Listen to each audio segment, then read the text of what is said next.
Want to know exactly how many messages you've sent in a WhatsApp group? In 60 seconds, I'll show you where it's hiding. First, unlock your phone and open WhatsApp.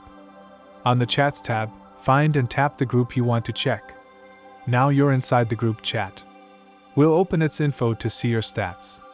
At the top, tap the group name to open group info. Here you can see members, media, and more, but we're going deeper to find your message count. Scroll down in group info until you see options like encryption or disappearing messages. Now tap on encryption or group info details.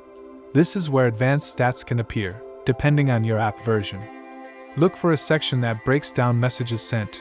If available, it shows how many messages you've contributed to this group.